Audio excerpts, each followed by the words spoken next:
परिचय। पिताजी, क्या आपने देखा कि ये लिफ्ट सभी तलों पर नहीं रुक रही है?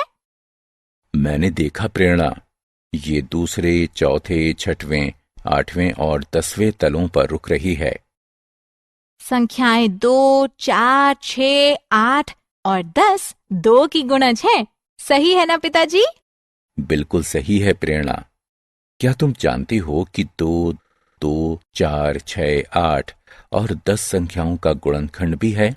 नहीं पिताजी, हमने स्कूल में अभी गुणनखंड सीखना शुरू ही किया है। बच्चों, इस पाठ में आप गुणज और गुणनखंड के बारे में जानेंगे। आओ सीखें। गुणजों का परिकलन करना, उभयनिष्ठ गुणजों को पहचानना, शब्द की समस्याओं पर गुणजों की अवधारणाएं लगाना, गुणनखंडों का परिकलन करना, उभयनिष्ठ गुणनखंडों को पहचानना, गुणनखंड आरेख बनाना, शब्द की समस्याओं पर गुणनखंडों की अवधारणाएं लगाना, गुणजों को जानना। मिस रीता प्रेरणा की गणित की अध्यापिका हैं। वो गुणजों की अवधारणा को पढ़ाने के लिए अपने छात्रों के साथ एक खेल खेल रही हैं।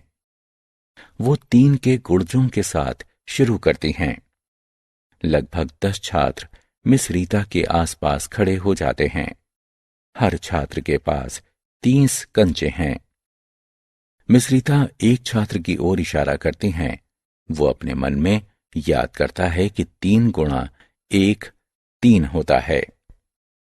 वो उनके सामने बड़े रुमाल पर 3 कंचे रख देता है। मिस रीता एक दूसरे छात्र की ओर इशारा करती हैं। वो मन में पढ़ती है कि 3 गुणा 2 6 होता है। वो उनके सामने पड़े रुमाल पर 6 कंचे रख देती है। ये प्रक्रिया तब तक जारी रहती है जब तक कि 10वां छात्र उनके सामने पड़े रुमाल पर 30 कंचे नहीं रख देता। संख्याएं 3, 6, 9, 12, 15, 18, 21, 24, 27 और 30 अन्य संख्या के साथ 3 के गुणन हैं। इस प्रकार वे सभी 3 के गुणज हैं।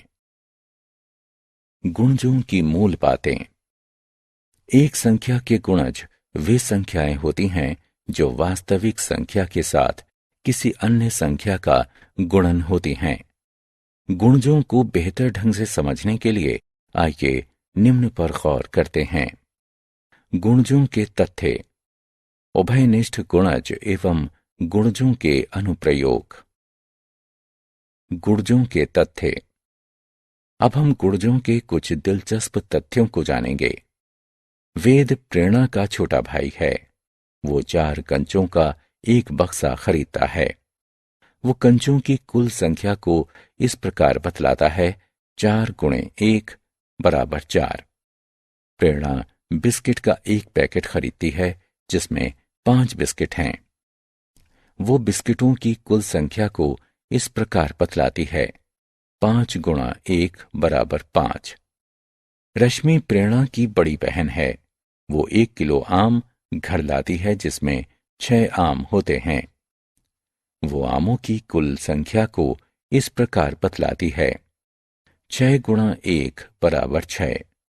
इन आंकड़ों से ये तो स्पष्ट हो जाता है कि हर संख्या खुद उस संख्या की गुणज होती है। वेद 4 कंचों का एक और बक्सा खरीदता है। वो कंचों की कुल संख्या को इस प्रकार बतलाता है, 4 गुणे 2 बराबर 8। प्रेरणा 5 बिस्किटों वाले 2 पैकेट और खरीदती है। वो बिस्किटों की कुल संख्या को इस प्रकार बतलाती है, 5 गुणे 3 बराबर 15।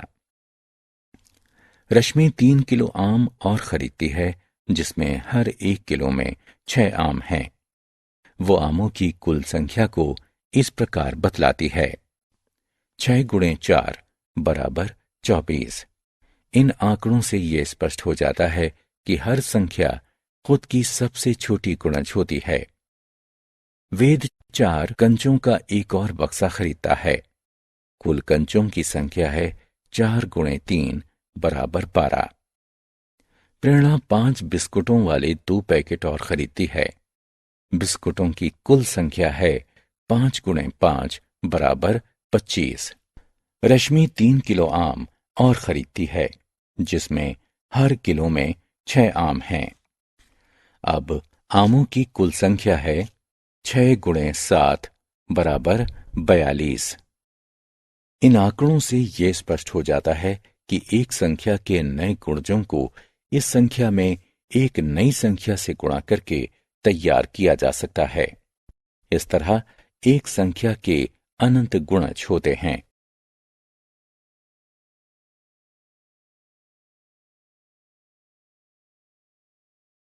उभयनिष्ठ गुणज।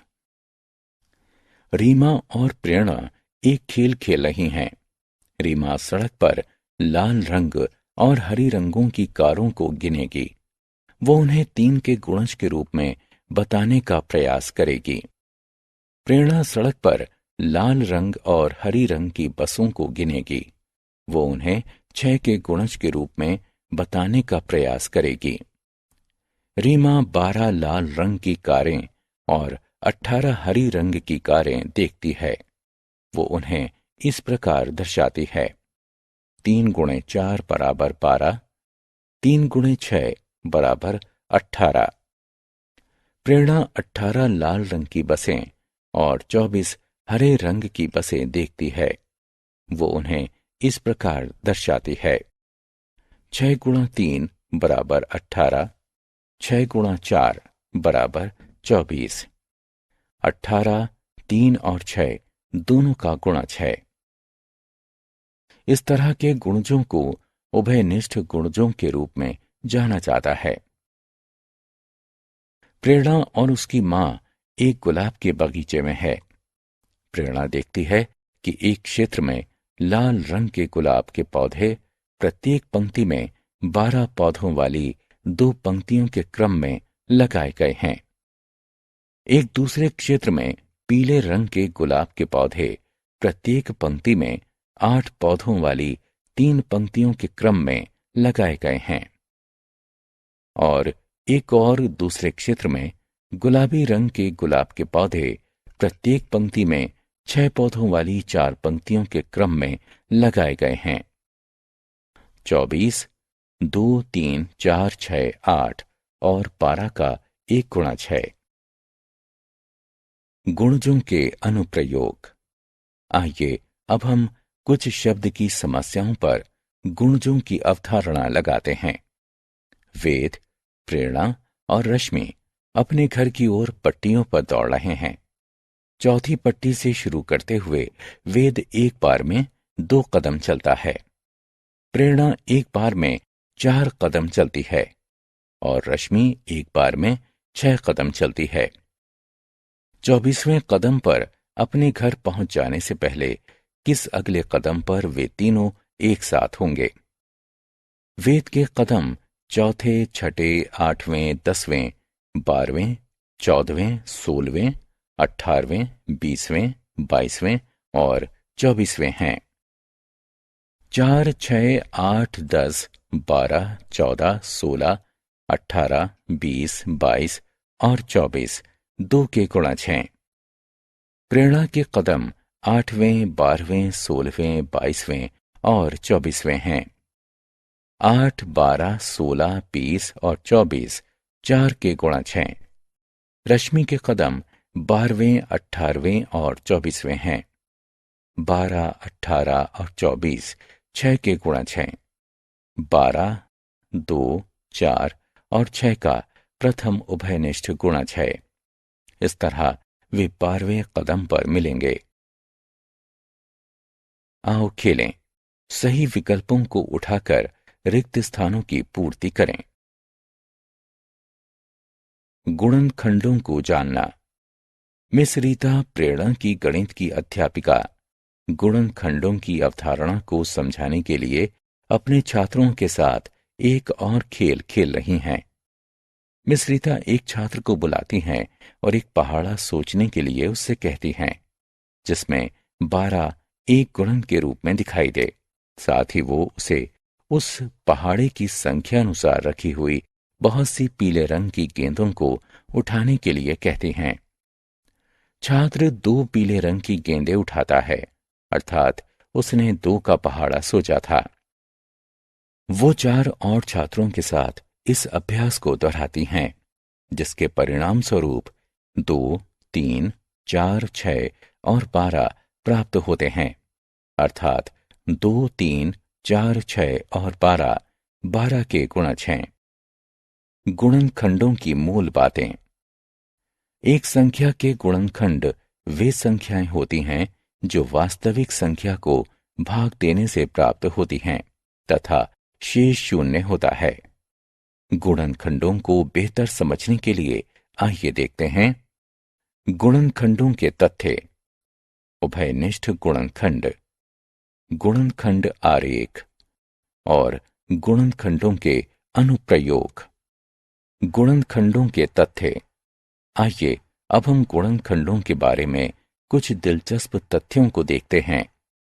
प्रेरणा अपने जन्मदिन पर उसकी मां को 10 लाल गुलाबों का एक गुच्छा देती है। प्रेरणा की मां उन सबको एक फूलों के गुलदस्ते में रख देती है। हम इस व्यवस्था को निम्नानुसार व्यक्त कर सकते हैं। 10 गुणा 1 बराबर 10। प्रेरणा की मां एक अलग व्यवस्था बनाने का प्रयास करती हैं। वो 10 फूलदानों में हर एक में एक गुलाब रखती हैं। हम इस व्यवस्था को निम्नानुसार व्यक्त कर सकते हैं। 1 गुणा 10 बराबर 10। 1 और 10 10 के गुणनखंड हैं। 1 प्रत्येक संख्या का गुणनखंड होता है। प्रत्येक संख्या उसका खुद का एक गुणनखंड होती है। प्रेरणा की मां एक और अलग व्यवस्था बनाने का प्रयास करती है। वो 5 फूलदानों में हर एक में 2 गुलाब रखती है। हम इस व्यवस्था को निम्नानुसार व्यक्त कर सकते हैं। 2 गुणा 5 बराबर 10। प्रेरणा की मां एक और अलग व्यवस्था बनाने का प्रयास करती हैं। वो 2 फूलदानों में हर एक में 5 गुलाब रखती हैं। हम इस व्यवस्था को निम्नानुसार व्यक्त कर सकते हैं। 5 गुणे 2 बराबर 10। 2 और 5 10 के भी गुणनखंड होते हैं। क्योंकि और अधिक व्यवस्थाएं संभव नहीं है, अतः ये स्पष्ट है कि 10 के केवल 4 गुणनखंड 1, 2, 5 और 10 हैं। इस तरह हम कह सकते हैं कि एक संख्या के गुणनखंड सीमित होते हैं और एक संख्या स्वयं का सबसे बड़ा गुणनखंड होती है। उभयनिष्ठ गुणनखंड। प्रेरणा के दादाजी प्रेरणा को आइसक्रीम के लिए 5 रुपए देते हैं। वो आइसक्रीम की दुकान पर जाती है और 5 रुपए से अपनी पसंदीदा नारंगी आइसक्रीम खरीदती है। हम इसे इस तरह से बता सकते हैं। 1 गुणे 5 बराबर 5। 1 हफ्ते के बाद वो प्रेरणा को 10 रुपए देते हैं। इस बार वो 2 नारंगी आइसक्रीम खरीदती है। हम इसे इस तरह से बता सकते हैं। 2 गुणा 5 बराबर 10। अगले हफ्ते वो उसे 15 रुपए देते हैं। वो 3 नारंगी आइसक्रीम खरीदने का निर्णय लेती है। हम इसे इस तरह से बता सकते हैं।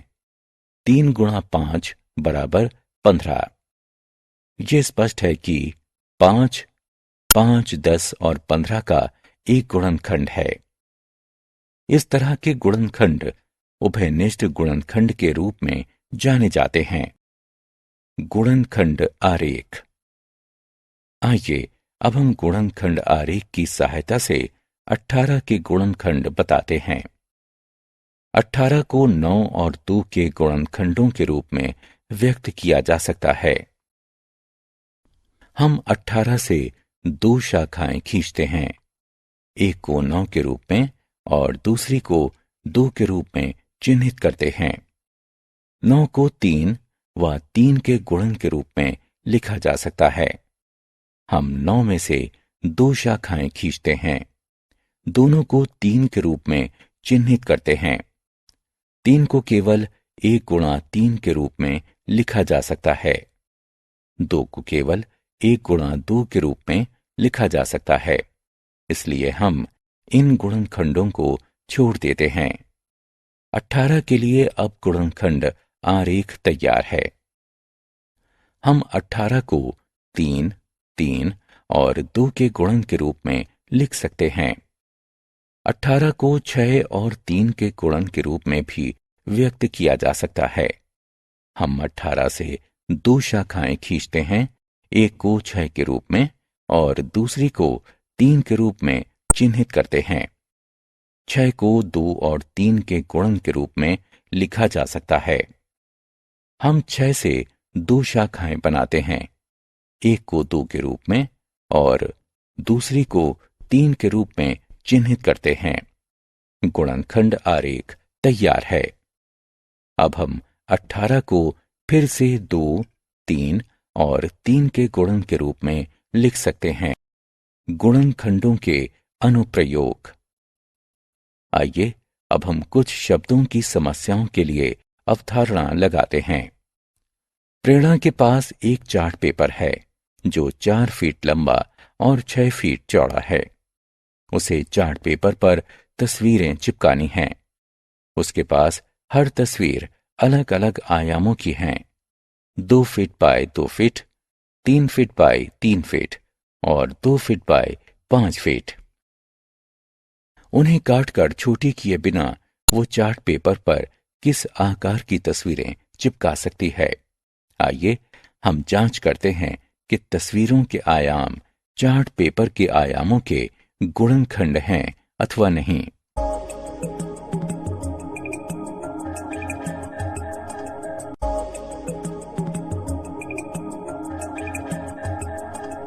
पहली तस्वीर के आयाम चार्ट पेपर के आयामों का एक गुणनखंड है।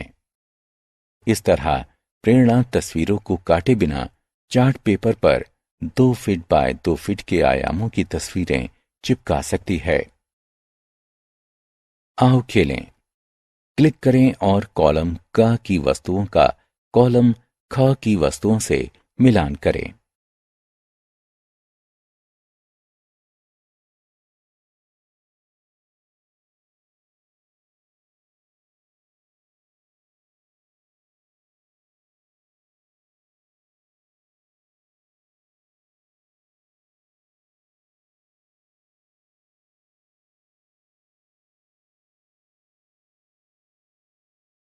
हमने क्या चर्चा की? एक संख्या के गुणज वे संख्याएं होती हैं जो वास्तविक संख्या के साथ अन्य संख्याओं का गुणन होती हैं। प्रत्येक संख्या खुद का सबसे छोटा गुणज होती है। एक संख्या के अनंत गुणज होते हैं। उभयनिष्ठ गुणज वे संख्याएं हैं जो एक से अधिक संख्याओं के गुणज होते हैं। एक संख्या के गुणनखंड वे संख्याएं होती हैं जो वास्तविक संख्या को भाग देने से प्राप्त होती हैं तथा शेष 0 होता है। प्रत्येक संख्या खुद का सबसे बड़ा गुणनखंड होती है। एक संख्या के गुणनखंड सीमित होते हैं। उभयनिष्ठ गुणनखंड वे संख्याएं हैं जो एक से अधिक संख्याओं के गुणनखंड हैं। एक संख्या के गुणनखंडों को गुणनखंड आरेख की सहायता से व्यक्त किया जा सकता है।